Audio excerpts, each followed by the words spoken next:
Good morning, one and all. Welcome to Garden America. Thank you so much for being there at the get-go, as they say, as we kick things off on this very wet, rainy, snowy Southern California, San Diego, Los Angeles, Redding morning, as we do it again here from the iHeartMedia studios in beautiful, gorgeous San Diego, California. Yes, rain. A lot of people on Facebook already talking about the weather in many parts of California. It is a system blowing through here, and with more on that, our resident meteorologist, John Begnasco. We need that little ticker. Ding, ding, ding, ding, ding, ding, ding, ding. We need to get this out of our system, right? Yeah, but you know what? I like it because we don't get much dramatic weather here. No, and plus Right? we always need rain in Southern California. Yeah, there's no. So hopefully the levees are holding, Yeah. and the lakes are filling up. But I guarantee you, a month after the rain, you got a water shortage. What? Yeah. What are you talking about? Well, I was up in Temecula yesterday, and I was just so blown away. And John could probably see That it was too. because of the wind. Well, blown away. the wind blew me away. No, but the snow level on the mountains that you can see How low on it how is. low Yeah. it is. Like I'm accustomed to seeing the San Bernardino Mountains and seeing snow on the top. And, Right. It's a beautiful, clear day, and you can see all the snow up there. But it's one thing to see snow on the local mountains that are only 15 minutes away from you, and it's right there. We talked about snow in Los Angeles this morning. Yeah. Before we went on the air. They had snow? Yeah. Really? Yeah. And it's really cool. I heard there was some snow on the Hollywood sign. The Huntington Garden is expected to get snow. I don't know if they got any, which is in Pasadena.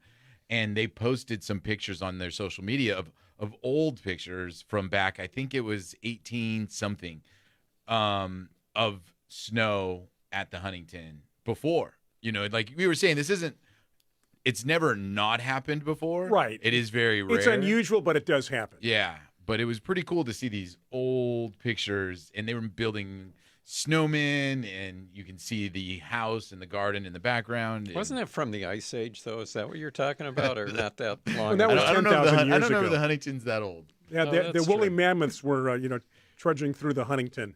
Have Well, you been Lisa to La Brea says- Tar Pits? Have you been? Yeah, a there? long time ago when I was. It's amazing, it's- right there in L.A. You're walking through the park, and they have cones set up in the middle of grass because you can step in tar. Like there's just tar that seeps out of the ground in the middle of the Right, park. right. Have you watched that new TV show, La Brea? No. That's kind of cool. Is it? Hey, Carla says, good morning, everyone. Let's see here. Oh, my Facebook page just. Uh-oh. She said, what a great thanks, way John. to spend a rainy day. She's glad that we all made it in safely. Thank you, Yeah. Carla. John's the one that has the trip. I mean, coming down from Fallbrook, there's a lot of There was a lot of- slippery roads. Yeah, did you and, hydroplane? I did one time this morning, just briefly. I did not, but a truck next to me did. You know what? Instead my of one of those rooster tails going down. my two T's of driving, no matter what the weather is. Tremble? Well, you can add that if you want to. Trucks and trees. Never follow behind a truck. Never Yeah. park under a tree.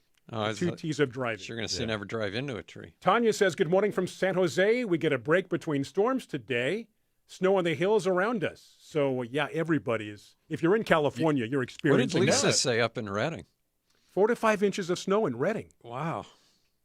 That's unusual. Now, with this kind of weather, there's going to be frost damage or freeze damage to some things, right? Yeah, we got to start talking about the plant material. Yeah. But it's shocking to me still with this weather.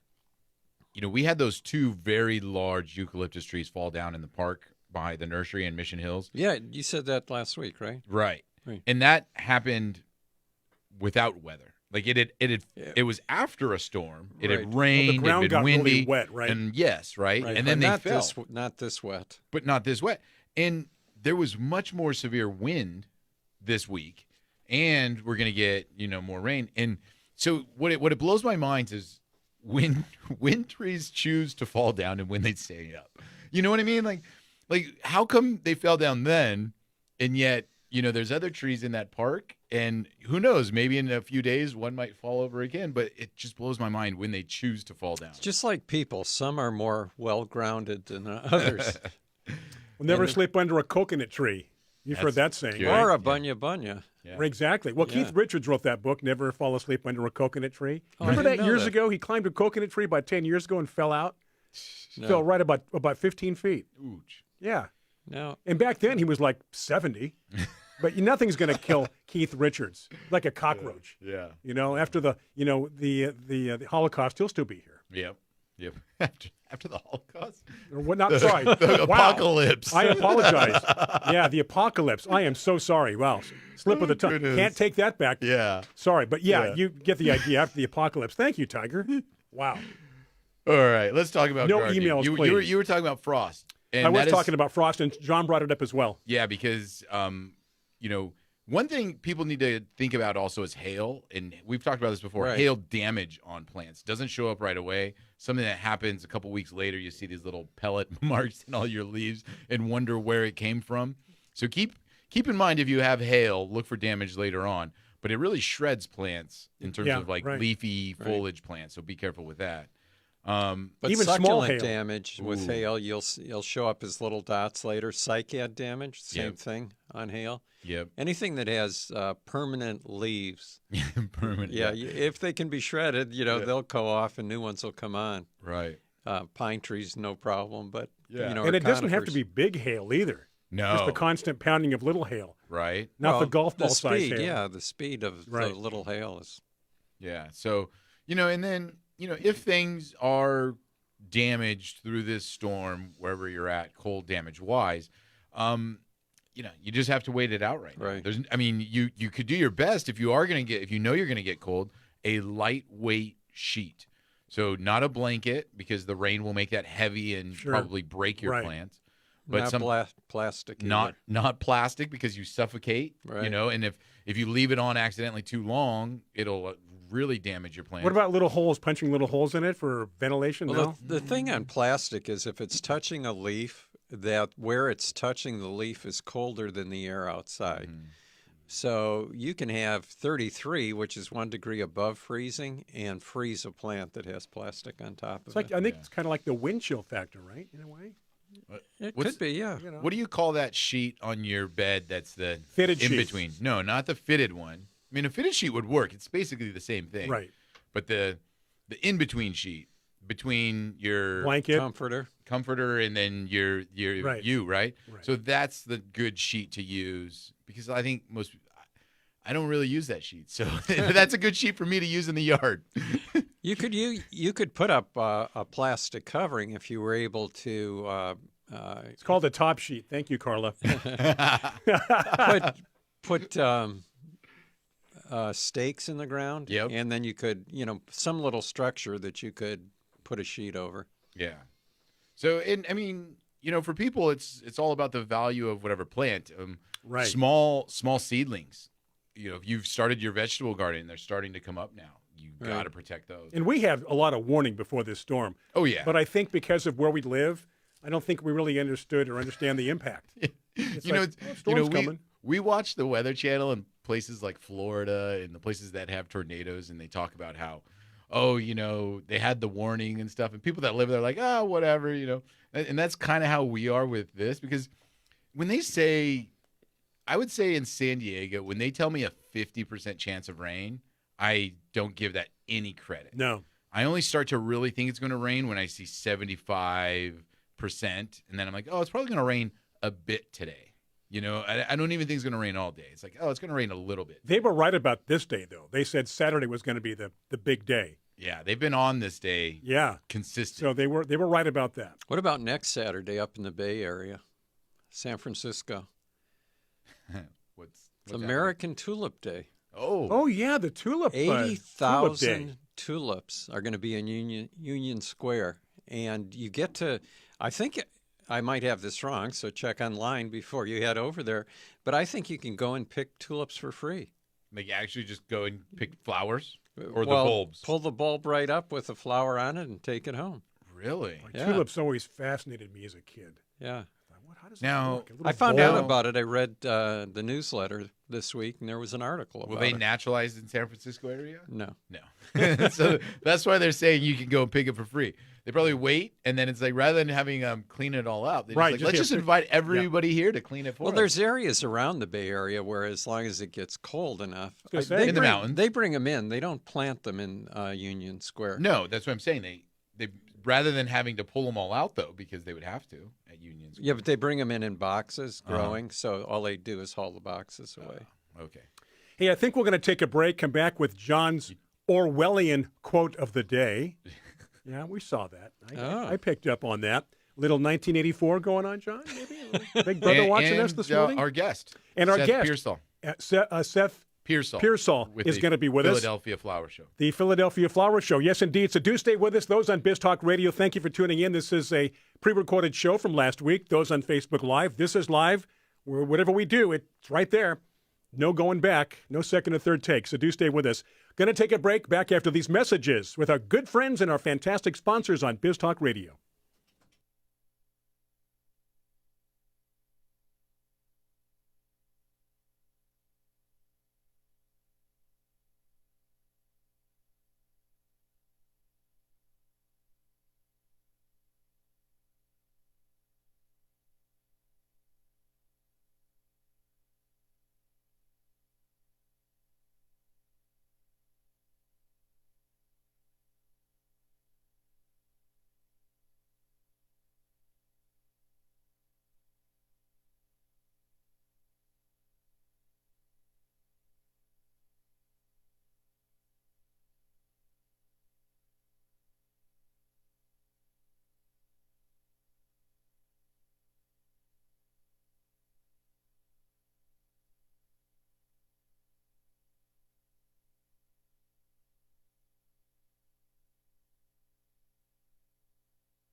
Okay, we are back from the break. Those on Biz Talk Radio, we do appreciate your support, tuning in from wherever you are.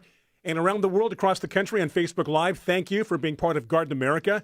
Still trying to get a hold of our guest, Seth Pearsoll, correct, Yes. Tiger? So we'll try to catch him at the next break. In the meantime, we're going to keep on moving forward with your questions, your comments, talking about the weather, and a lot of things that we probably now should be doing and should be aware of based upon everything that's happened the past, 48 or so hours here in California. I'm looking forward to talking to Seth because the Philadelphia Flower Show is the largest flower show in the United States. Who would have thunk? Philadelphia, right? The city of what? Brotherly love. Right. Yeah. And a city that loves flowers. Quote of the week. You mentioned was Orwellian because it was from George Orwell. Well, George. Right. We love George. And he said that the planting of a tree, especially one of the long-living hardwood trees, is a gift which you can make posterity at almost no cost and with almost no trouble. And if the tree takes root, it will far outlive the visible effect of any of your other actions, good or bad. Interesting coming from him. I don't think we associate him with quotes about the horticultural world, John, or what? I don't know. Normally not. A lot of pigs and communists. Little farm animals. Yeah. And social commentary. Right. And 1984. Yeah, at the time seemed like a long way off. Yeah. That was 40 years ago almost. 1984. Yeah. Wow. Unbelievable. That's talking about the future, and it's 40 years ago. So that's the term Back to the Future. 2024 is kind of like 1984. In the year actually happened. In the year 2525. If man is still alive, See, if woman can survive. I never liked that song because the years that they gave were just ridiculous. Well, that's the whole point, though. You know, I think it's going to happen a lot quicker They than could have that. done so much more with that song. Everything you took today, everything you say is in the pill you took today. That's in one of the verses. You know the song, right? No. Zager and Evans All right. in the year 2525. Listen to it. All right. Tiger's got a poster Good of for them you. up in his bedroom. I thought you had a poster of Raquel Welch. That too. Now, I had that in my college dorm room. I thought we were talking From the movie 1 Million BC? Yeah. 66 or so? Now, you used to go water skiing with her. My parents did. Raquel Because she's Tejada. about 16 years older than you, right? Yeah, her name was Raquel Tejada. I think she went to La Jolla High School. She's from San Diego. My parents knew her parents. So you were never in the boat. No, I don't. A little before my time. Yeah. We're talking probably. That's I'm about guessing 16 years, right? early 50s. Yeah. You were only a couple of 2 or 3 years old at the time. I was in For the early 50s. Facebook viewers that are in San Diego this weekend at Mission Hills Nursery is Tomato Mania. Well, So we that's got to where- talk about that. Now, When? does the weather affect this this? week? Today. Yeah, all this week. How does the weather affect it? Does it? Oh, there will be a lot less people coming out Right. because here in San Diego we love our nice weather, but I will say that the forecast looks pretty good for tomorrow. Oh, is it going Right? to clear I up think already? it kind of clears up a little bit tomorrow. Yeah, tomorrow will be a lot better. Yeah, so So we no will one still go out today. yeah, no one go out today because tomorrow will be nicer.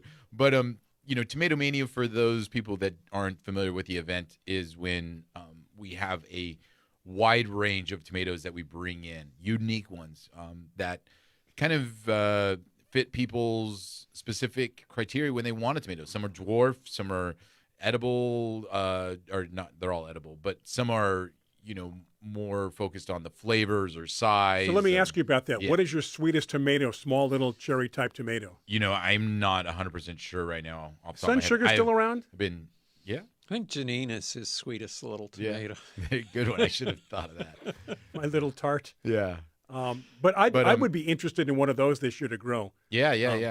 Something But, really sweet. But yeah, so if you're in San Diego, come by Mission Hills Nursery and you can pick out your tomatoes, and you're going to find your biggest selection. So if you don't make it out today, tomorrow we will still have them, and then the rest of this week. But the one problem with Tomato Mania is that the varieties are limited and the quantities are limited. So when they're gone, they're gone. Yeah, That old advertising phrase. yeah. Better hurry because when they're gone, they're gone. Act now. Operators are standing by. Yeah. We're getting a lot of comments about the newsletter Yeah, we are, the article, on right? calendula. Oh yeah. And this is the time for calendula, right? I'm sure that if you go to Mission Hills, you can buy them there I already thought it was growing. Caligula. I'm sorry. It's not Caligula. Did I read it's that wrong? calendula. And the one nice thing about calendula is a lot of times people will put them in vegetable gardens because they will keep insects. They'll attract insects that normally would go to, say, cabbage or broccoli or Brussels sprouts, things like that. Yeah. So it's almost like a sacrificial plant. Yeah. You use them to Yeah. attract the bugs to them, so they eat it, and then they leave your cabbage alone. Yeah. They prefer the calendula. The other nice thing about calendula, if you are in an area that you want this to happen, is they reseed pretty well too, John. As far as like when they Do they? yeah. I don't know if I've had them reseed. Really? Oh, in my yard they do. I mean, they could. I Yeah. mean, I just don't know if I've ever had them in an area where I would allow them to Allowed it. reseed. Yeah, they do in my yard where I planted some, and then you go back the next year and they just come up by themselves again. There's a lot that you don't allow. I had a friend come over this week that mentioned that he has a friend coming out here from Detroit, and when she comes out, he says, I can't wait to show her all the California poppies blooming on the hillsides. Oh, yeah. And you know what? And I said, there's no California poppies blooming. And he says, oh, yeah, look it over there. Because from my house, you can see all the orange hills. All the right? osteospermum or African daisy. Dimorphotheca. Yeah. You say osteospermum, Yeah. I say dimorphotheca. Right. So we're talking about the orange African daisies are blooming now. Which is what he's seeing, right? Which is what Yeah. he's Right, seeing. right. And California poppies come a little later. They should be starting. What about the flower fields this year? They should be just beautiful with this rain. What do you think? They should be. I would think so. We did a remote up there years ago. You're taking away my train of thought. I'm sorry. though. Yeah, I forget. John's got to stay on that train. I do. Back on the love train. So those are the orange African daisies, and those are annuals. And this came up because you're talking about calendula reseeding. Yeah. The African daisies will reseed and come back every year, but those are the annual African daisies, and the genus is Dimorphotheca. Osteospermum are perennial daisies, African daisies, and they're not yellow. They're They're purple and usually white or purple, but now Proven Winners has got some new ones with different colors and some doubles that are really nice and a little bit more compact because the regular osteospermum gets kind of wild, I think. Yeah, leggy and Yeah. tough to control, right? Yeah, no, a lot of people get confused. And the way I tell people also to look out for the poppies is because the poppies will also come up with other flowers at that time, lupin, some of the, Right. and so you usually see a more scattered colored look on the hillside. Like Right. Borrego Springs is known for that. You don't just see orange and yellow. Right. You see orange and yellow and purple and pinks and whites because that's all of those springtime California native wildflowers that are happening, which is, I think, going up in Temecula and Riverside and seeing that orange and yellow is really neat and dramatic. Yeah. But Borrego Springs with all the colors and Right. the styles and different, that's pretty neat. We are going to take a break, and in between, I will try to reach out and get a hold of our guest. He's ready. He's ready to go. All right, that is a good thing, so stick around for our guest. And again, Seth will be with us talking about the Philadelphia Flower Show and much more coming up on Garden America, so do stay with us. We are taking a break for our good friends on Biz Talk Radio. Thank you for tuning in to Garden America.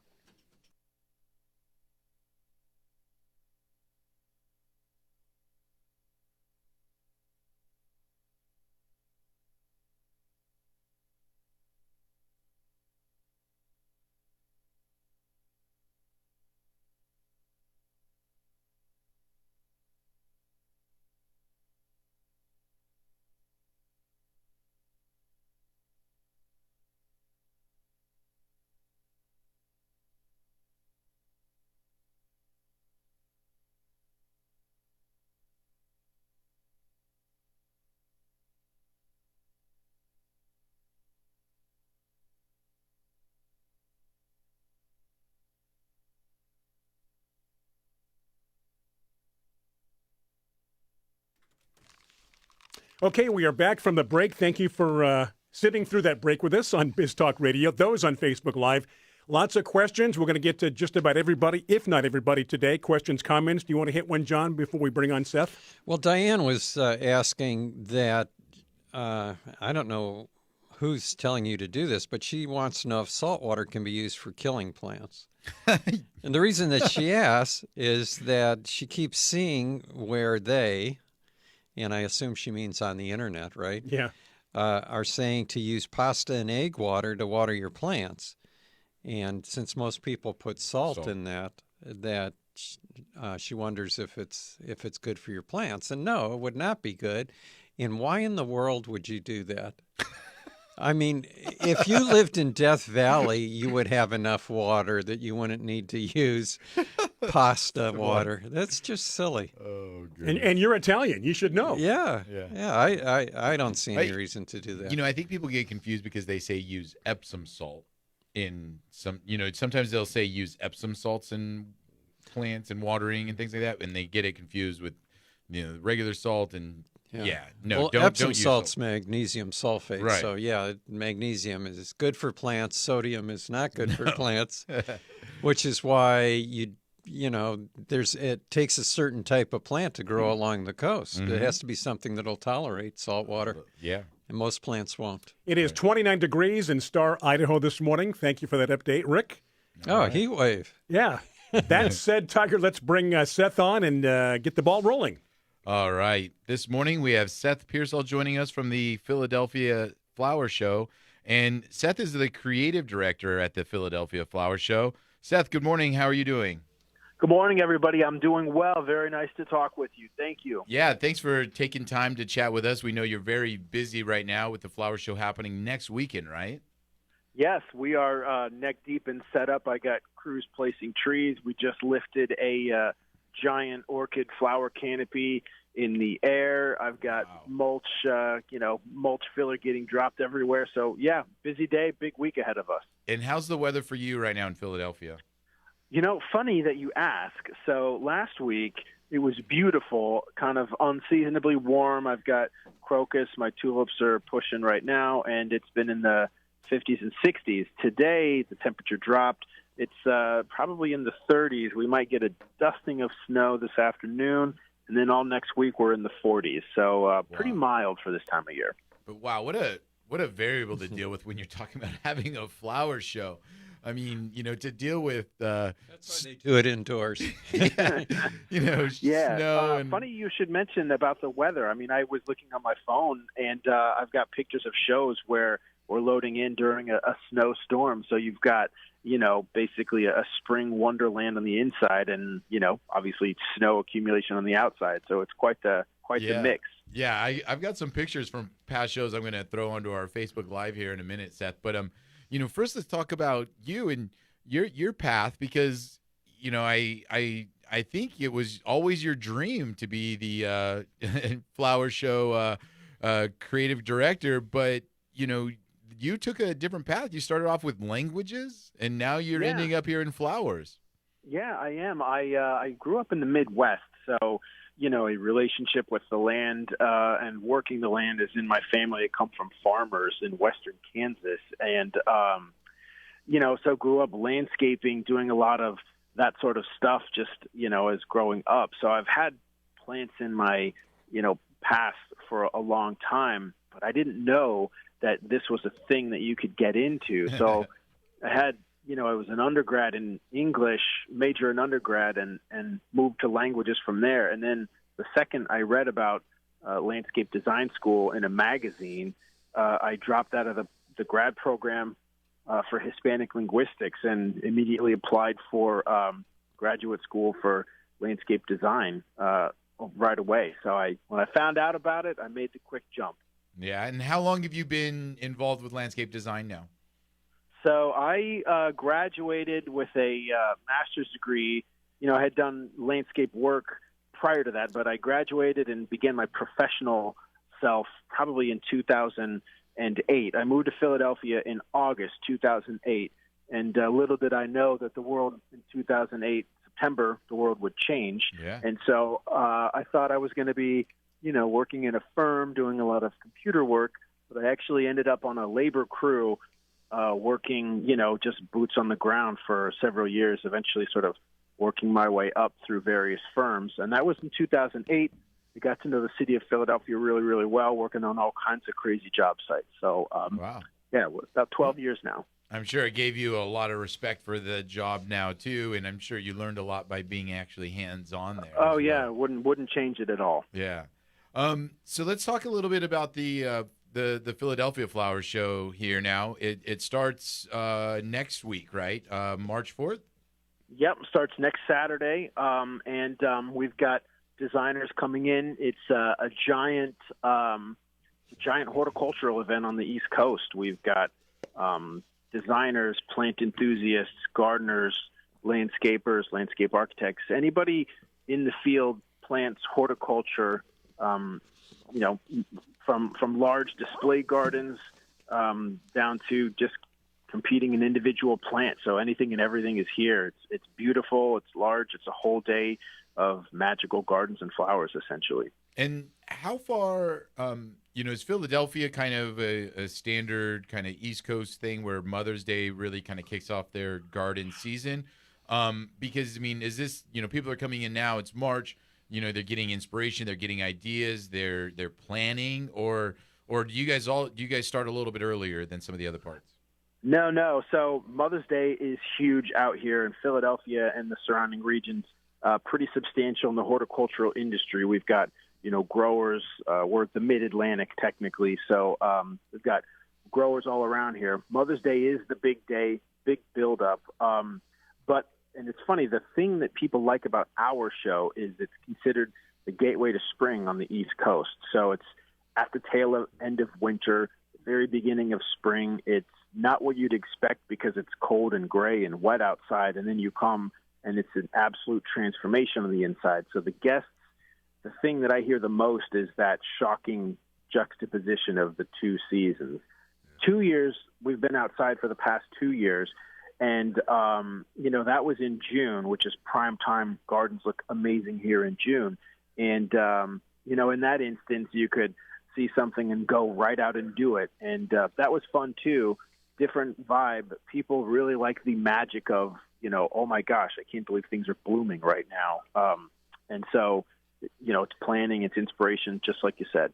Yeah, and so let's kind of talk a little bit about that. I mean, you're working with these growers, you're working with these landscape design professionals, and they kind of have to force this to happen because this doesn't, like we're talking about, this doesn't happen naturally. The plants that they're bringing in bloom, the shrubs that they have that have foliage on them that maybe would still be dormant. How far out do these people plan for this event? So great question. Everything is forced because there is nothing that is blooming this time of year. And so what that means is you've got a very, very long lead time. You've got plant lists that need to get to the growers.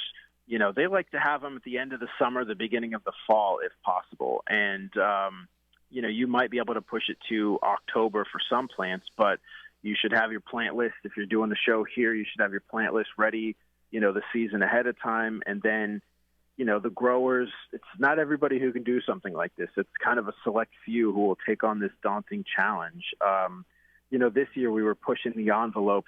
The garden, one of the major gardens that I'm working on that my team is putting in right now is really inspired by Jimmy Blake in Ireland. So we had to, go through, comb Jimmy Blake's plant lists and find some really interesting annual salvias, some dahlias, a lot of things that you wouldn't, that are, pushing the envelope for forcing. And that just, one of those trucks just came in yesterday. The material looks amazing, full bloom, big, healthy plants. It's incredible what they can do. And are these plants coming from greenhouse growers there on the East Coast, or do you guys bring them all the way from the West Coast? Where do they kind of come from? So it depends year to year.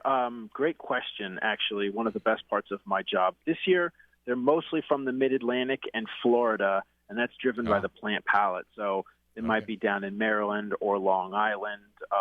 Definitely got a couple of trucks coming up from South Florida, Miami, Homestead area. In 2020, when we had a Mediterranean plant palette, I was out in California tagging some olive trees in, just outside of Visalia. And then I was down in L.A. and south of L.A. tagging agaves, euphorbias, other interesting Mediterranean plants, and then bringing all that material over from West Coast into Philadelphia, essentially. So awesome. Hey, Seth, sorry to cut you off. We will have to take a break right now. We will be right back talking with Seth Pearsoll with the Philadelphia Flower Show. Yeah, do stay with us. Those on Facebook Live, any questions for Seth when we come back from the break, feel free to post them right there on our Facebook page as we continue Seth and the Philadelphia Flower Show. We're going to take a break. Those on Biz Talk Radio, thank you so much for tuning in each and every week. Back after these messages for you right there on Biz Talk Radio.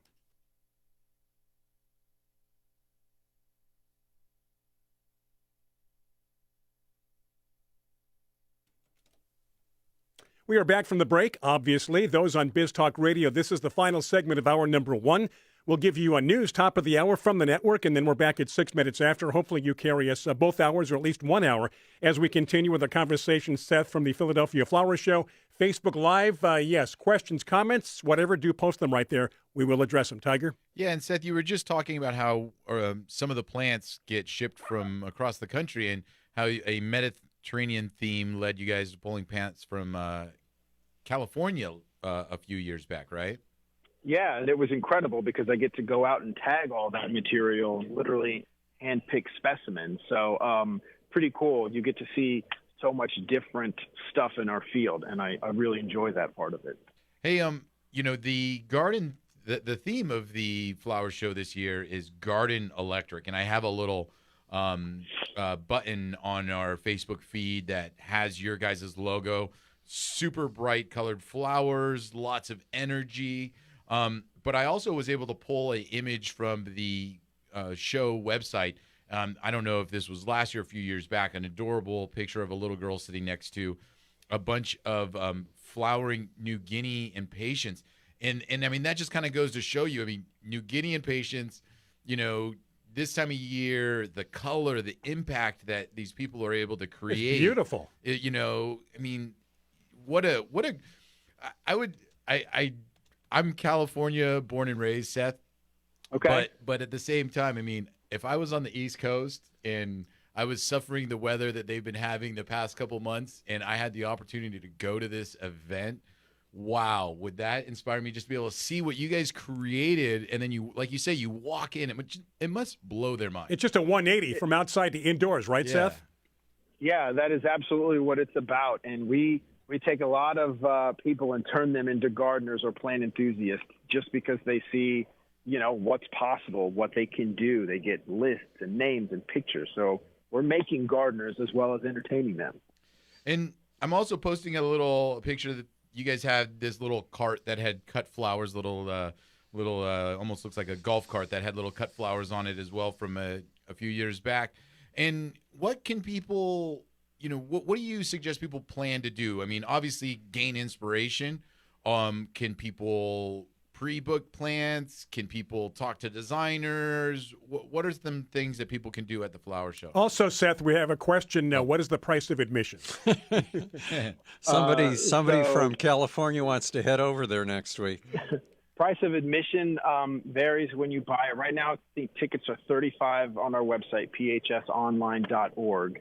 And I would love it if somebody from California came, bought a ticket. We would welcome our West Coast friends and colleagues. So phsonline.org, the top right-hand corner, you'll see kind of a fuchsia button. That'll take you right through, pick your day and your time, and come see me. Let me know when you get here. And then to answer your first question, you can come here and spend a whole day. There's over 12 acres of things to do.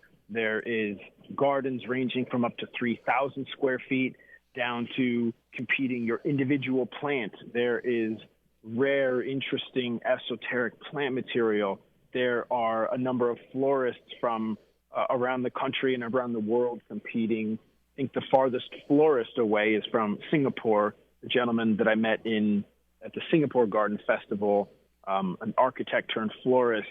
And then there's a number of different activities. After you've seen the dozens and dozens of gardens, you can make a flower crown, you can make a floral candle, you can sign up for a number of these different activities and literally spend your whole day here amongst gardens and plants.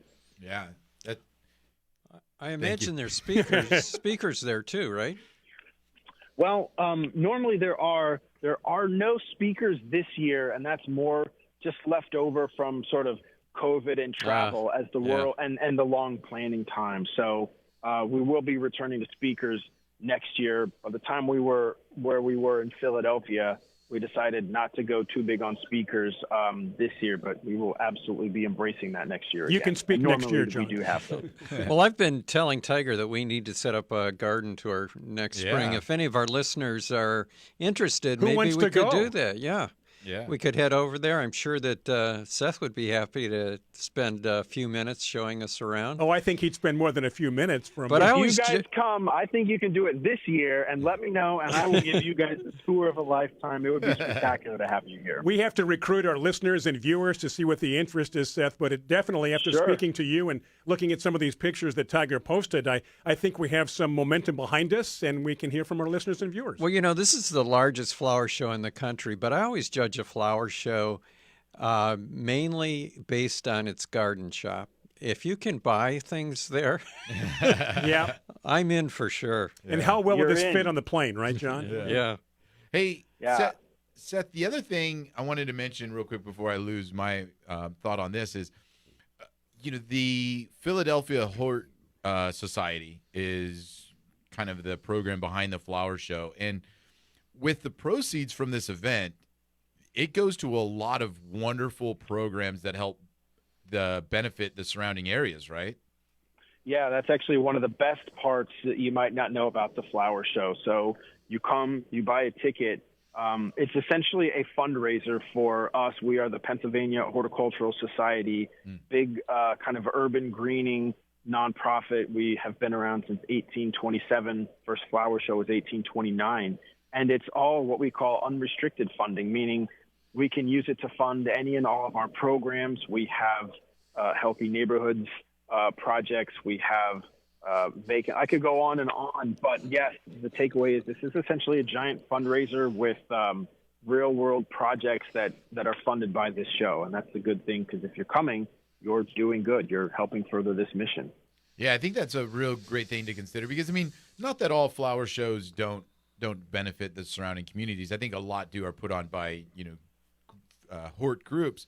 But, it's just nice knowing that you're attending this event, you're gaining inspiration, you're buying things, but at the same time, that money is going towards, benefiting beautification projects or, school programs or, just other things that are going to make you want to visit the city again in the future. Hey, Seth, we're going to take another quick break. When we get back, we'll finish chatting with Seth Pearsoll from the Philadelphia Flower Show after this break. Yeah, let us know. Does this sound interesting? Something you might want to do next year? We'll talk more about that. We are going to take a break for our friends on Biz Talk Radio. News coming up top of the hour. Also, our sponsors. Want to give a big shout out to Fertilome. Thank you for being a great network sponsor, Fertilome. We'll talk more about them as well. As we continue on your weekend, or maybe you're listening to this in the middle of the night with one of our streaming services. Maybe it's Alexa. We don't know. Maybe it's Siri. Siri will take you there as well. Biz Talk Radio podcast, as well as the iHeart platform. Back after these messages and news on Biz Talk Radio.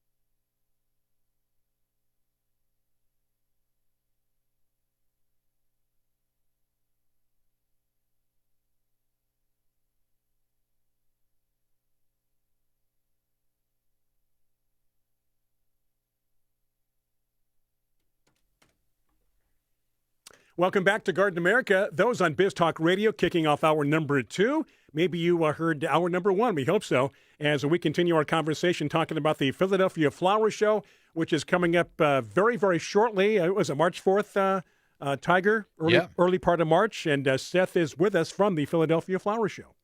Yeah, and Seth, John had mentioned the speakers, and, you had said, there weren't going to be speakers this year, but something planning on in the future. But you guys have live music as well, right? Yeah, that's a lesson learned from the outdoor flower show. Last year, we worked with a band, a group that's pretty well known here on the East Coast. They played, they also curated and helped arrange an incredible set list. And it almost became like this great music festival. And it was really popular. People loved it. We're bringing that inside. So there's another part of the building that we occupy. We take up a lot of space here. And out there, it's a full roster, almost like a little mini music festival or concert with great music. And that particular area is also where all the sort of family-centric activities are, the butterfly experience, story time. So that area is a really fun, buzzy part of the show. Yeah, and I mean, I see that you guys also invite a day where you can invite your pet, your dogs. You have an after-hours garden noir. Yeah. I'm convinced that Flowers After Hours is the best party in Philadelphia, hands down. And I'm telling you, if you have never, had a party in this most magical garden setting with orchids above you and salvias and dahlias and fresh cuts everywhere, you just have not lived. So Flowers After Hours is, you guys might want to fly in just for that. Just for that. Yeah. Yeah. I mean, it's funny because, how cool would that be to be at a party, at a dinner where you're just in this beautiful setting and, like you say, it's almost you walk in and you turn 180 degrees and it's just like crazy. Well, come beautiful. for the flowers, stay for the big party. Yeah, exactly. Yeah, there you go. I love it. Yeah, Seth, we will post the link for people to gain more information, to buy their tickets. Share it with your friends and family if they're in the Philadelphia area, please. And attend the show, Seth. We look forward to seeing this year's pictures, and hopefully next year we will be out there. So thank you for the invite. It's going to be stunning. Yeah. All right, well, we'll let you get back to work, Seth. You take care. Have a good event. Thank you, Seth. Thanks talking. Appreciate it. Bye-bye. You got it. Take care. All right, there he goes. And he's obviously enthused and obviously has garnered a lot of interest so far for maybe next year's show. Even this year, Hey, it does sound like a good time, right? We could do our show live from there. We could. We really could. There's no reason why we couldn't. Yeah. Absolutely. Why don't you think of these things? Do our listeners have why to does give us Tanya all? get? Aren't you supposed to be our creative director, Listen, Brian? we decided a long time ago our listeners are much smarter than we are. Well, that's true. And, no arguing or with I could have that. said this. She beat me to it. That's exactly what I was going to say, but she beat me to it. Tanya that's took a the great words idea. right out of Brian's mouth. Yeah, that's a great idea, something we will consider. We want to know the interest. Those on Biz Talk Radio, those on Facebook Live, does this sound like something you'd want to do, all of us together watching everything happening as far as the flowers and the music? Well, also a famous conservatory over there is Longwood Gardens. And so if we went to the Philadelphia Flower Show, we could also do Longwood Gardens. Yeah. I think it'd make a great trip. And that time of year,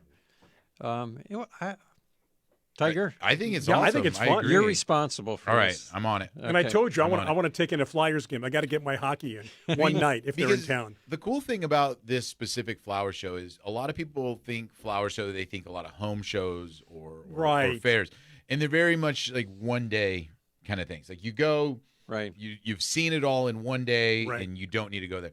This is a week-long thing. Like we're talking about the event starts on the 4th, but that Garden Noir was on like the 11th or something like that. Right. And So there's something different every day. yeah. Yes, And yes. so, you can go and you can then go see the event, like you're saying, but then the next day you can attend a specific featured event. Maybe it's a band, maybe it's the Garden Noir, maybe it's, some kind of speaker that, they're going to have in the future. And then, like you're saying, break it up. The next day head to Right. Longwood Garden and then come back and then experience some of the other parts of Philadelphia for the day and then wrap it up again with Yeah. something else back at the flower And you know show. what? We do our show. We have people stopping by. We'd have take the cameras around. We could really bring that show to people that couldn't go Yeah. or have never been or would like to see what it's all about. I'm trying to think if you were there. Maybe it was just Bruce and Sharon. We did our show from the Cow Palace one year. That wasn't me, but I remember you telling me about that. The Cow Palace still there? I don't know. But the San Francisco Flower Show Right, used to be right. at the Cow Cow Palace, and Right, we right, did it right. there. But, talking about buying things, like garden shops and stuff. That's the first thing I thought of is, what am I going to bring back? Yeah, because I'm sure they would have all kinds of houseplants right yeah. there. He said they put up an orchid canopy. So if you got people coming from Singapore importing plants, there'd be a lot of unusual things that we could easily bring back. Easily. Yeah. Sir, what is that you're bringing by? Exactly. Remember, John, Just no I'm fruit. trying to think. We came, the last time we went to Europe, I know we came directly from Heathrow to San Diego, but on the way there in Heathrow, we had to go through another baggage check, and they were quite thorough Right. with everything. I had little creams and stuff. Nope, can't bring that, can't bring that, can't bring that. Really? But you're speaking of bringing things back, the logistics of that. People always try, though, and they always get course. caught. Of course. I remember one of our listeners brought back bulbs Uh-huh. that after they were home, I said, how in the world did you get those here? Not that there's anything wrong with bringing bulbs because They're soilless. they're soilless, sterile, dormant. Yeah. So, but you just can't bring them in, without a phytosanitary certificate. And they said, I said, didn't they check that bag? She goes, oh, yeah, I stood in the line that said I had something to declare, and I put seeds on the top of my clothes with the bulbs underneath. And they opened it up. I said, yeah, I've got these seeds. Yeah, you know what? I've learned, there's a show on called Smugglers, or people trying to smuggle things through the airport. You're taking notes? I'll whether have it's to watch Peru, that. New York, or wherever around the world, they just want you to declare it. Just declare it. You don't declare it, they're going to find it, and now you're in trouble over something silly. People are afraid, though, that if they declare something, they're going to say you can't bring that in. But for the most part, you're okay. Just declare it. Declare your seeds. That's going to be the new motto, right? Well, some of the confusion comes from the fact is that sometimes they'll allow seeds, and then other times they don't. Just depending So upon you- the inspector who's Yeah, there. really. Yeah. So If you're nice to them, maybe they'll let you slide, right? how nice do you have to be? How much does this cost? But you know what's funny too is we also have to remember where we are, and California is very strict about what goes in here. Right, right. Meaning, because we have our agriculture Sure. industry here. Sure. They're very strict. Where other people, they don't think twice about moving plants around because they don't have the same. They don't, they're not under quarantine wherever they live or. So other what's the things like biggest that. concern, John? Bugs, disease, that Yeah. kind of thing, transporting. Anything that affects citrus. Yeah, exactly. Yeah, citrus mainly. Yeah. There's also fruit inspections here and there as well. Well, that's what I'm saying. Yeah, Anything same that thing, affects right. citrus, they're going to be very critical here in California. If you're because- driving from Arizona into California, Oh, yeah. you Fruit can't bring inspection. citrus. Right. Yeah. Not even, yeah. I mean, even if you had it from California, drove to Arizona, then drove back across, if they saw it in your car, they'd be like, nope, trash it. Right. Yeah. Okay, a Debbie couple of minutes says hi, before the Tiger. break. Hi. Good morning. What were you saying, John? Or I mean, Brian? You said something about. Oh, I'm just lost in thought. Flowers, okay. Philadelphia, fruit inspections. I'm still just blown away by having a flower show in the beginning of March Yes. in Philadelphia. What that greenhouse must look like that they get those plants from to be able to grow New Guinean patience, to be able to grow begonias and have them in bloom to then go to this event here in March. Not knowing right away that it was indoors, I'm thinking, March kind of early for that. And then once he explained it all, I'm thinking, okay, this is a huge tease for people. Yeah. Prior to Mother's Day. Look, in a month or so, you're going to be able to grow these or at least, propagate them. And that's a fantastic idea. And now I know why, John, you said it was the biggest in the country after listening to Seth. Right. Well, I remember as a kid in the middle of winter or towards the end of winter going to Ann Arbor, to the conservatory at University of Michigan. We're going to take a break, John. I'm sorry. And hopefully I'll remember to tell you we're about gonna it when we remember come that. back. We're going to take a break for our friends on Biz Talk Radio and a quicker break here on Facebook Live.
Back after that break on Biz Talk Radio, Facebook Live. We do appreciate it.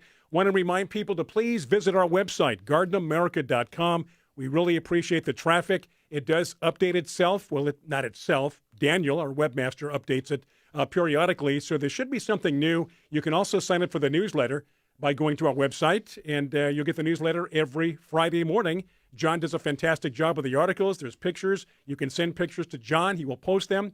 And it's just an overall good thing to have. Talks about upcoming guests and a little bit about our show and other things that are happening. That's gardenamerica.com. I think Tiger is switching the website over to AI, so pretty soon it will be updating itself. Yeah, right, exactly. Yeah. Not even have to touch anything there. Nope. So prior to the break, I was telling you about living in Michigan, and in the middle of winter, going to Ann Arbor and going to the conservatory at the University of Michigan. As a kid, the feeling is kind of what Tiger's describing.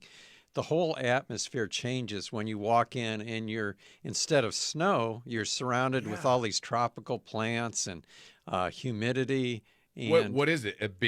Is it a big greenhouse? yeah, it's big. Yeah, big conservatory. with the high ceilings. Yeah. You got Like palm you have trees going up. large into specimen trees in similar to when we were at in England Uh-huh. when we went to Kew Kew. Gardens. Yeah, there. Okay. that type of feeling. And there'll be snow outside. Oh yeah, And then inside. 2 or 3 feet of snow. Really. And these greenhouses can withstand this snow.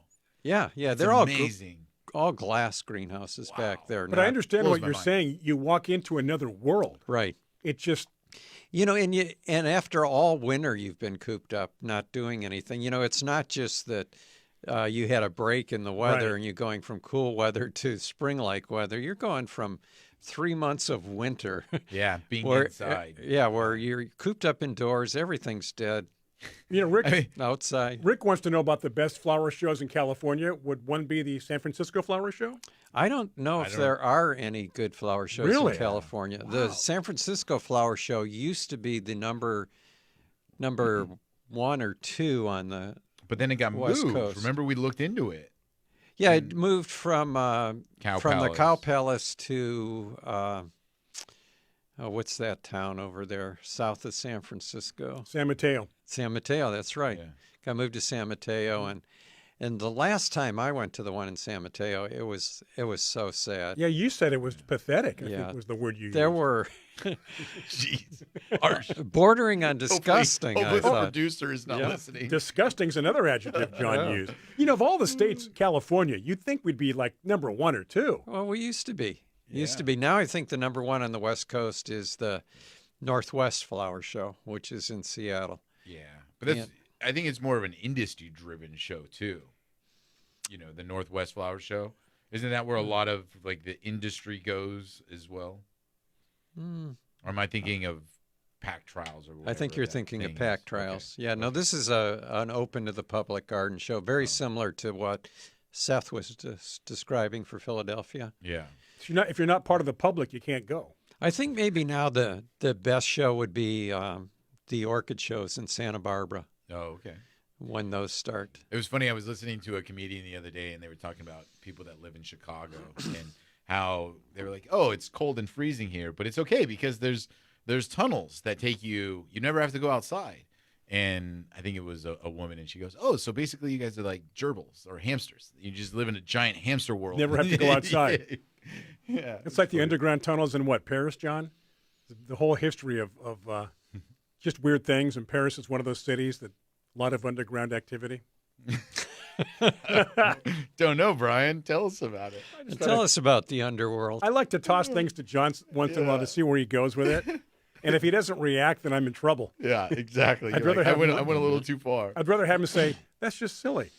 Get a reaction out of him. Carla says there used to be a nice show at South Coast Plaza in Costa Mesa. I think that was an orchid show too, Yeah, and wasn't that's a it? huge plaza. Yeah, but since COVID, a lot of those things.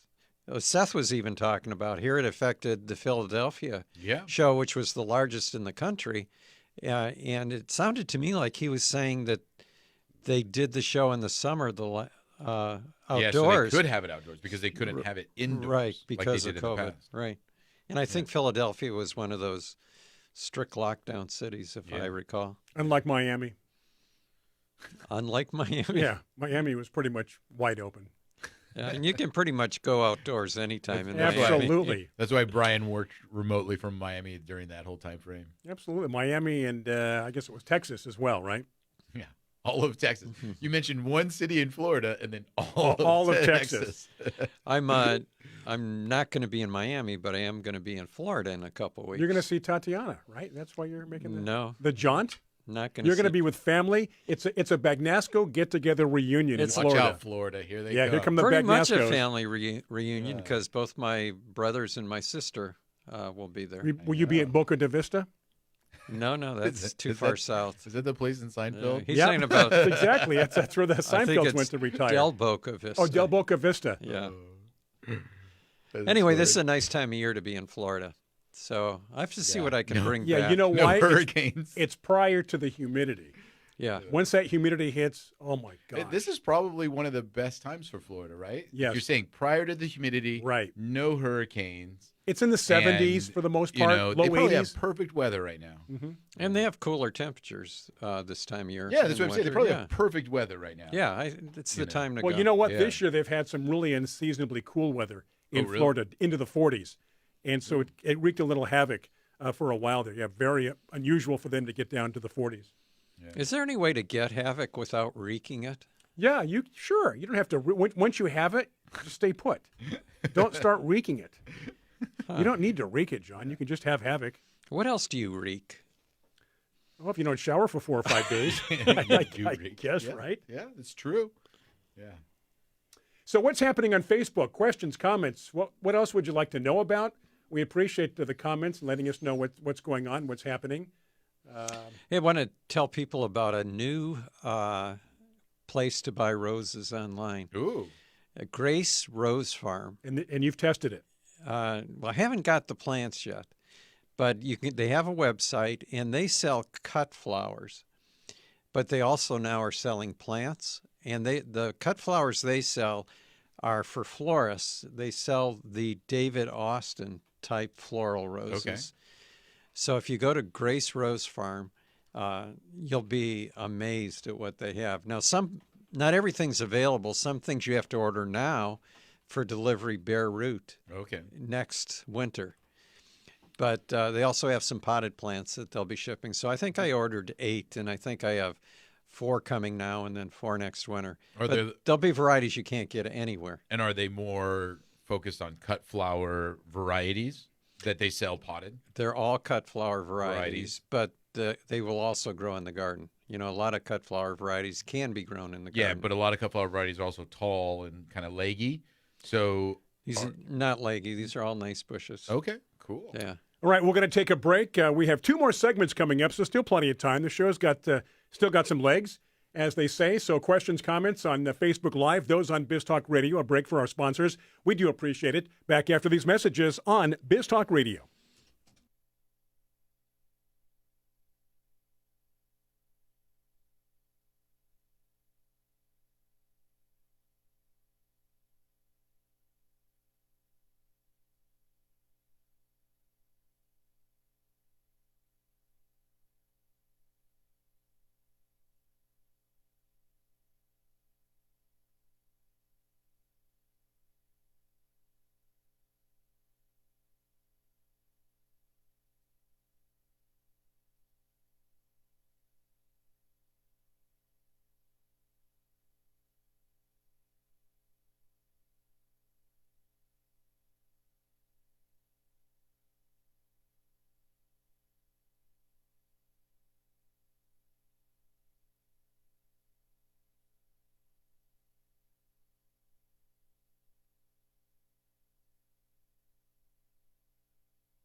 Welcome to Garden America. If you're just joining us, you've missed a whole lot, but you can catch up because, well, you can go back to our Facebook page and rewatch the show. In fact, go to YouTube. That's the edited version, and you can watch any show. We archive our shows on YouTube, so if you do go to our YouTube page, Garden America Radio Show, be sure to like and subscribe, and also visit our website at the same time, or one or the other, or both, or one before the other. Do you know you can rewind your radio now?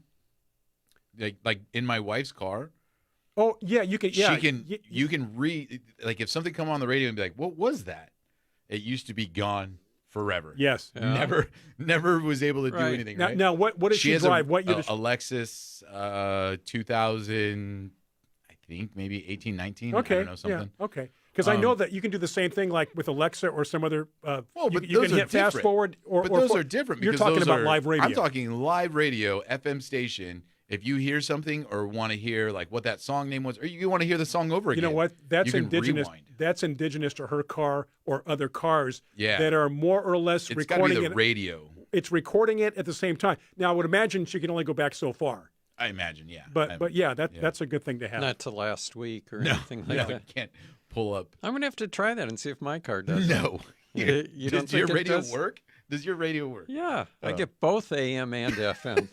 I look Is at it- Tanya says, I've often wanted to rewind radio. Right? Yeah. You know, I there are mean, some who people who hasn't? want to fast forward this show. Yeah, exactly. When can we get to the end? Hey, Gina says that when I go out to visit her in Indiana or in Idaho, that she takes me to nursery. So she wants to know what nursery I'm going to take her to here. Mission Hills. We There should you go go. to Mission Hills, right? Yeah. It's going to be time for a show at Mission Hills coming up when it gets warmer. We're Because ready. even when we do it in June, it's cold in the morning still. I mean, we got our jackets on. And It's cold in the morning. it is. It's cold. Oh, it's 70 degrees, John. Did you say you have a new place to set us up this time? I What you talking about? remember. Like different. where would where would we have the We always the change rose things auction around. the rose auction with the tent? Where would that be? That'd be up on the top lot. We've never done a show. It's kind of loud up there. You know, when Acoustics? we're out. Well, yeah, there's cars driving by Oh, and stuff okay. like that. So I always try to set us up in the back where it's a little Sure. quieter. Well, we could block off the street. I was just Yeah. thinking the Yeah, same why thing. not? Why not? My gosh, that's amazing. let's I'm do it. like, Yeah. Yeah. Hey, Brian Danis wants to know if you've mentioned the doves yet. And Oh. we were talking prior to the show that you've got 2 chicks in your little dove nest. and they are huge. I can't believe how one day you see the parents flying back and forth. Then one day you see the little heads peeking out. About 2 or 3 days later, they're almost as big as their parents, and it's getting pretty crowded. Danny was worried about the rain Uh-oh. and the weather and them getting wet and cold. she's worried about empty nest syndrome. Exactly. But they're doing well. I would imagine they'll be, flying the coop here pretty soon. Is that Do you have them in a You- coop? flying the coop? No, they're Flying in a hanging succulent basket. And it's the same 2 doves from last year. I'm convinced of it because you go outside. I took a picture. I got right up to them, took a picture, walking back and forth. They don't care. We should mark them. Yeah, somehow, right? Look for a characteristic on there. So the doves are doing fine. They're growing, and the kids should be out of the house and looking for jobs in about a week or so. The nice thing about doves is that they're not too messy compared to some of the other birds that are out there. Yes. That will just I've got these African sparrows. giant African geese. Yeah, They're the right. messiest. They're horrible. Ducks are also very messy. These little sparrows and finches, they can be Right. very messy when they have Absolutely. nests. I have this cypress in my backyard, and it has the little berries, and all these birds have been going after them recently, but they're just creating a mess all over the backyard Yep. from that, and I'm just like, oh man. But Don't you know can how clean, to you can eat- clean it up. Don't you know how to eat properly where you don't drop it all over the place? Where are your manners? Serious. Hey, our buddy Lance Lance. Walheim. Yeah, read He it, said John. he just got back from the Northwest Flower Show Oh. in Seattle. Is that the one you were talking about? Right, and he said it's a fantastic show, maybe second to Philadelphia. All right. Said it's worth the trip. Great Yeah. gardens. Okay. So that's something he just else? got back, so it just happened? Yeah. So they have it also kind of Theirs is always in February. Oh, February. Yeah. A, Because a a little- garden show in February? Wow. Yeah, but it's a milder climate, Seattle, than Philadelphia. But right? it rains every still. day. I mean, just to think to have flowers in February is That's You not know. indoors at Seattle? Yeah, it Got is it. I was going indoors. to say, No, okay, yeah, that it's makes sense. indoors. Okay. Right. yeah. It's down. It's not too far away from. What's the market there? Oh, the Oh, Pikes? the seafood? Pikes Market. Pikes Yeah, Market. it's not too far from that. Because I mean, I'm sure they have things like roses and some of those other plants that are just standard to gardens, and they have to grow those inside before that event, and that's Yeah, a lot of what they have though are hellebores, more the tulips. cool Yeah. flowering plants. Because Roses. rain is the norm in Seattle, do they cancel events due to sunshine? Yeah. Maybe. I bet you that happens, right? I bet you that a lot of people plan on going to events, and then they're like, it's raining, so we're just going to go to this Gonna go, event. yeah. It's indoors. And then the minute the sun comes out, they're like, whoa, we're not going to go You're indoors. going to continue? Aren't you going to What? cancel this? Yeah, why would we go indoors when it's a sunny day and I'm going to go do something outside? They also have a good shopping area, Do market they? area. A market? Yeah, Yeah. they have. Trying to think the Bet you they name have of a the lot one your company. dwarf conifers. There's a company up there that has a lot of Edelweiss perennials, I think, Oh yeah. and they have probably 40 varieties of alstroemeria on their website, plus a lot of other really cool. You know cool what's so funny alpine about perennials. that? Years ago when Bruce was doing trivia and he was giving a hint, you had to name the plant. And his hint was, it sounds like I'll still marry you. Honest to goodness. That was the hint. that was the I'll hint. still marry you. I'll still Now, marry what you. is the plant that I'm talking about? Never forget that. It starts with an A and ends with stromeria. Exactly. Who was it Doves here? are quite popular this morning. So Lance was at that show. He was at that show, and then Tanya mentioned that you can see Chihuly glass there also. Oh, at that one? Yeah. Yeah, don't they have like a whole garden up there with that? If it's the place I'm thinking of, as you walk through the convention center, it's all gotcha. over there, yeah. Right. Have you ever seen that? They have traveling expos with that, Brian, the Chihuly glass, and it's these crazy sculptures, and they're all made out of glass, different colors, different shapes. Very Dr. Yeah, Chihuly's the artist. Dr. Sushi? Sushis. Yeah. Sushis. Sushis. Dr. Sushis. But it's really neat because they incorporate it in, like they'll do it at, I think they've done it at Quail before. Right. Or what do they call it? Yeah. San Diego Botanical Gardens before, Right. where they incorporate it into the landscape. So it really just makes the landscape stand out. It makes the art stand out also a lot too. And it's kind of neat to see. They almost create gardens with it as well. There's a multicolored rose called Chihuly. Yep. Yeah, that one's kind of new though, right? Not too exotic. Yeah, I think like 10 years Yeah. ago, Yeah. 10, 15 years ago, something like that. Let's see. I think was we're going to caught up, mention. right? No, we got a few more things Okay, go here. ahead. I was going to mention that when I went to Pike's Market, it was the first time in my life I ever saw a fishmonger.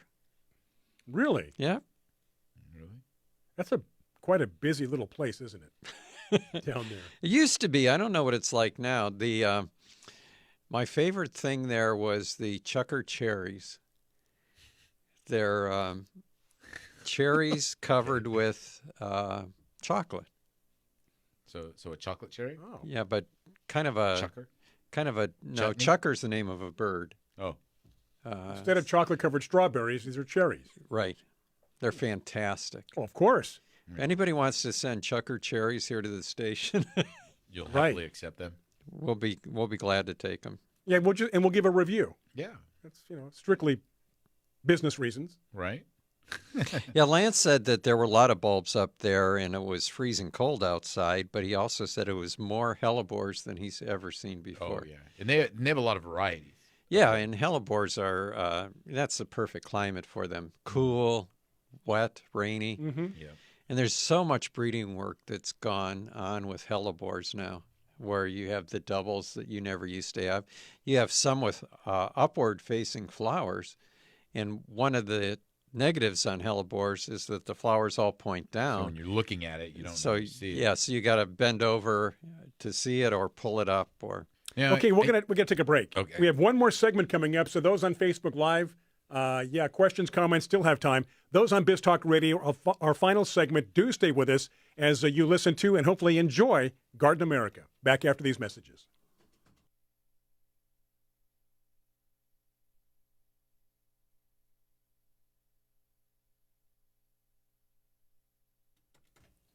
We are back. It is our final segment here on, if you're watching us, listening to us live, a very wet, rainy Southern California and California day with rain and snow. So do be careful if you're out there. Better off staying inside if at all possible, as we hope you all get home safely or safely from wherever you are right now. That's that. I was going to mention now, hellebores, are they grouped in with hostas where also they're very prone to snails and slugs? No, Or no, no. they don't. So if Their you leaves do, are so tough that I don't think They don't. snails or slugs bother them. because I mean that's a big reason. I mean, some areas here in Southern California, hostas will grow if it's up in the mountains, it's cool, it's wet, all those Right. things that you mentioned, and people love hostas. Very amazing foliage plants. But hostas are like peonies. They Yeah, need a cold they need winter. that cold. Yeah. But a big reason why people don't grow them here also is even because they get cold. We have a lot of snails here, even in our Right. cold areas, Right. and then they get eaten up super bad. But hellebores will, because I know we sell some varieties of hellebore at our nursery. Uh-huh. Obviously, we don't have the range that maybe they have up in the cooler areas. But I didn't know if they were prone to snails as well. Hellebores are. I've grown hellebores in Fallbrook, and they seem to be drought tolerant also. Isn't that kind of weird? Yeah. Right? Because like you mentioned, the leaf, people look at it and they don't think they think that leaf is going to be a little bit softer, a Right. little easier, but It's leathery. it's very leathery, very Yeah. thick, and even the flower itself has petals that are more thick than a standard flower petal in my eyes, you know. I think I've told this story before, but when Bruce and Sharon were trying to talk Shannon and I to visiting Italy with them, one of the things was that we'd be able to go to Slovenia and go up into the mountains, and I know that hellebores are native to the Slovenian Alps. And so it's one of those things like, yeah, what are the odds you're going to find Actually them? see one. Right. And when we went, they were everywhere. It was a little past their prime, but they were everywhere. And Wow. and there were wild cyclamen. Oh, And they were the dwarf cyclamen, really tiny, but extremely fragrant. neat. And you usually don't think about cyclamen being fragrant. Yeah. Also, some roses had bloomed out, and I brought home cuttings. Now, how did I get those home? Trying to think. You Oh, said no, they I were didn't bring seeds? home cuttings. You I said they were brought, seeds? yeah, I brought home seeds. Yeah, seeds. I did bring home seeds, actually. And I planted them, and some germinated, but that was years ago, and I ended up losing them. You speak of things, in the hillside you don't think to look at. One of the things right now in the hills by John and, in our hills right now that nobody notices until this time of year, ceanothus, which is the California lilac, has a blue kind of purplish flower. And I would say 70% of the year, you just think it's some weedy looking bush out in our hillsides. But this time of year, you look at a hillside, it's covered in purple, and it's just such a dramatic bloom. But you don't notice the plant until it's in bloom. And I think that was really cool. Did you ever find out that white flowering bush that you have in your area? I was going to take a picture of it, and I never did. Okay. Because I've got the plant app. Yeah. What's it called? Picture This? I can't remember. You were impressed with the one I had. Yeah. You said, that probably doesn't work. Yeah, and it was pretty good. We were at the nursery, and pretty it good. actually did a good job. Yeah. Well, my brother told me it's called Picture This. And so far, it's been 100% accurate. That's cool. And especially on wildflowers. Usually you don't think you're going to get wildflowers. Right. Because they're difficult to Right. identify in general. Mine's called Planty, Planty. Planty. No. Yeah. Well, that's what mine's called. Yeah, no, I haven't tried that. No, but we did it at the nursery. Yeah, I And you remember were that. like, wow, that's pretty impressive. Yeah. Well, on Picture This, I've even taken pictures of a few roses, and it gave you the variety. That's really neat. Yeah. Not just rose. Rose. This is a rose. Yeah, I know that. What's the variety? But yeah, it's always neat to kind of see those native plants. But a lot of times you don't notice them until they bloom or do whatever it is that they're going to do. In the wintertime when all the foliage changes to the reds, you don't notice the plants out there until that time of year. But ceanothus, California lilac, is definitely one that's in bloom right now on all of our hillsides. Blooming around you, right? If you didn't water them last summer. Yeah, exactly. I've never seen a plant that would die immediately if you watered it. Like any Like little bit of that. water. Yeah. Little bit of water. And they were huge plants. I mean, they grew during the winter. They went from 1 gallon plants to probably 4 feet high by 4 feet wide. Watered them in the summer, and they totally dead And within a week. So And just what let was- them.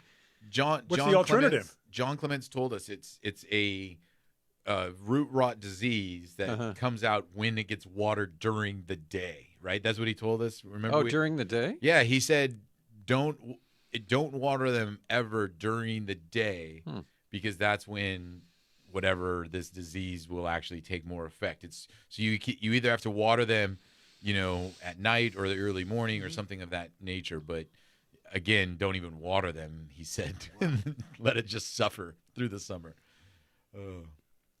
The hillside by the side of my house that we're going to be landscaping sometime soon, I hope, has 2 California hollies on it.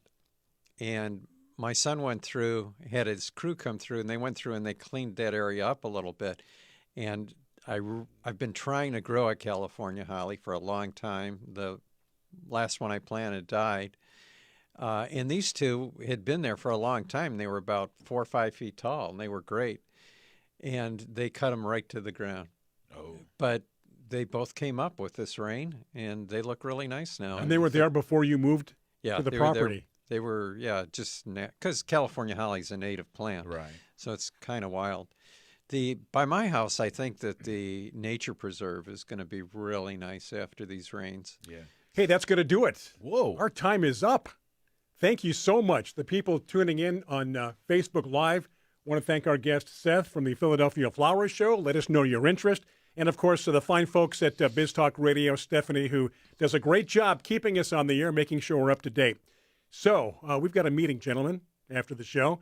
For the entire crew, John Bagnasco, Tiger Palafox, I'm Brian Main. Thank you much. We will tune in, or you will tune in, I should say. Maybe we'll tune into you as well next week. We are back next week right here on Facebook Live and Biz Talk Radio.